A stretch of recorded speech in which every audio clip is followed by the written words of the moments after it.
This story happened in the year 2015 in Akure, Nigeria.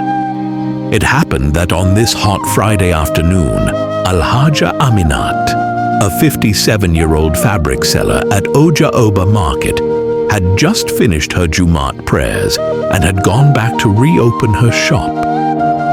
She had been feeling weak for days, but blamed it on stress and fasting, and like many people around her, she never bothered to visit the hospital.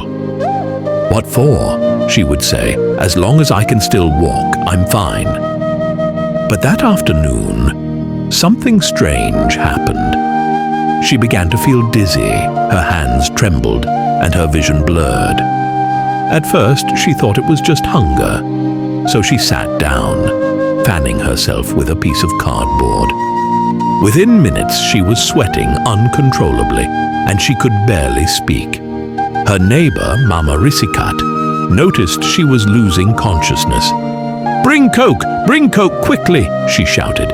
"It's just a Nigerian first instinct.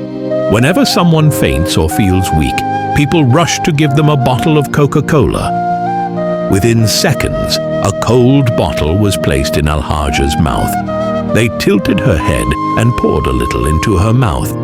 Everyone watched anxiously as she was deemed dead for some few minutes. But after a few sips, she took a deep breath. Her eyes slowly opened. Life returned to her face. "Subhanallah, what happened to me?" she murmured, seeing that she is soaked with water. The women around her rejoiced, thanking God that she came back to life. They thought Coke had performed a miracle. But when she was taken to the hospital, the doctor's explanation shocked everyone. Alhaja had diabetes, but her blood sugar had dropped too low, a condition called hypoglycemia. The Coke she drank gave her body the sugar it desperately needed at that moment. However, if her blood sugar had been high instead, that same Coke could have pushed her into a diabetic coma or even killed her, the doctor concluded. The doctor looked at her seriously and said, "Madam, what saved you today could have killed you another day.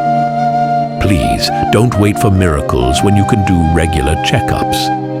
A dietitian was called in to counsel her on how to manage her diet. The dietitian gave her a meal timetable and some nutritional recommendations to guide her eating pattern before leaving the hospital. Alhaja took a deep breath because she realized that not all fainting spells are the same. Sometimes what works for one person can be dangerous for another. Even at home, she continued thinking of what the doctor said. What if my sugar level was indeed high and I was given Coke like they did?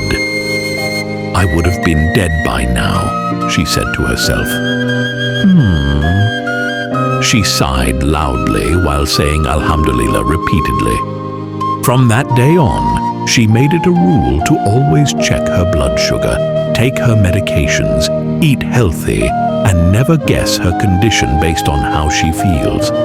And anytime she sees someone faint, instead of joining others to rush to give Coke, she would instead insist they take him or her to the hospital immediately because she knows that she is alive today because Allah allowed Coke, which could have killed her, saved her.